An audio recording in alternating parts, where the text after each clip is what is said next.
बहुत समय पहले की बात है। जंगल के करीब एक गांव में दुखिया और सुखिया नाम के दो लकड़हारे रहते थे।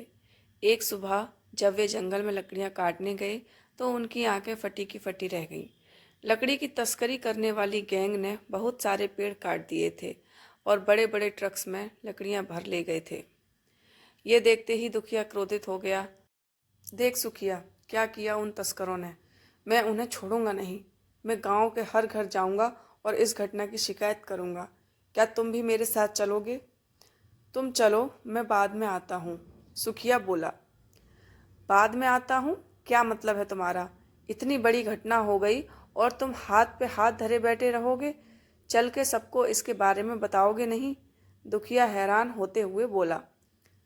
जो मन करे वो करो, मैं तो चला। और फौरन दुखिया गांव के प्रधान के पास जाकर बोला, आप यकीन करेंगे, उन दुष्टों ने रातों रात सैकड़ों पेड़ काट डाले। मैं कुछ नहीं जानता, उन्हें सजा मिलनी चाहिए। किसी भी तरह से उनका पता लगाइए और उन्हें पुलिस के हवाले करिए। और इसके बाद दुखिया घर घर जाकर यही बात बताने लगा। साथ में सुखिया की भी शिकायत करने लगा कि इतना कुछ हो जाने पर भी उसे कोई फर्क नहीं पड़ा और वो इसके लिए कुछ भी नहीं कर रहा है। गांव वाले भी क्या करते, उसके बात सुनते और ढाढ़स बंधाकर अपने अपने काम में लग जाते। ये सब करते करते शाम हो गई और दुखिया अपने घर लौट आया। अगली सुबह वह फिर से सुखिया के पास गया और कहा, आज मैं इस घटना की शिकायत करने कोतवाली जा रहा हूँ। क्या तुम नहीं चलोगे? मैं चलना तो चाहता हूँ, पर क्या हम दोपहर को नहीं चल सकते? सुखिया बोला। समझ गया, तुम टाल मटोल कर रहे हो। मैं अकेले ही चला जाता हूँ। और दुखिया गुस्से में वहाँ से निकल गया।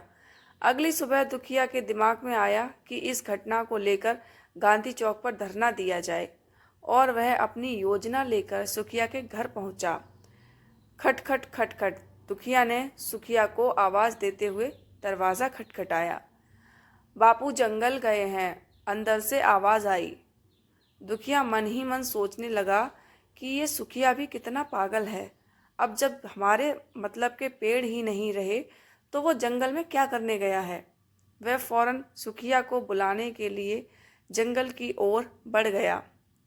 वहां पहुंचकर उसने देखा कि सुखिया उस जगह को साफ कर उसमें नए पेड़ लगा रहा है। दुखिया बोला, ये क्या कर रहे हो? अभी बहुत से लोगों को इस घटना के बारे में पता नहीं चला है और तुम यहाँ नए पेड़ लगाने में समय बर्बाद कर रहे हो। क्यों कर रहे हो ऐसा? क्योंकि बस शिकायत करने से पेड़ वापस नहीं आ जाएंगे, सुखिया बोला। कुछ बुरा होने के बाद जो काम सबसे आसान होता है वो है शिकायत करना, और शायद इसीलिए हर कोई इस आसान काम को करने में ही लगा रहता है। कुछ हद तक ऐसा करना नेचुरल भी लगता है, पर प्रॉब्लम ये है कि हम बस यही करने में अपनी पूरी एनर्जी, अपना पूरा फोकस लगा देते हैं। हम ये नहीं सोचते कि जो समस्या पैदा हुई है उसके समाधान में हम खुद क्या कर सकते हैं।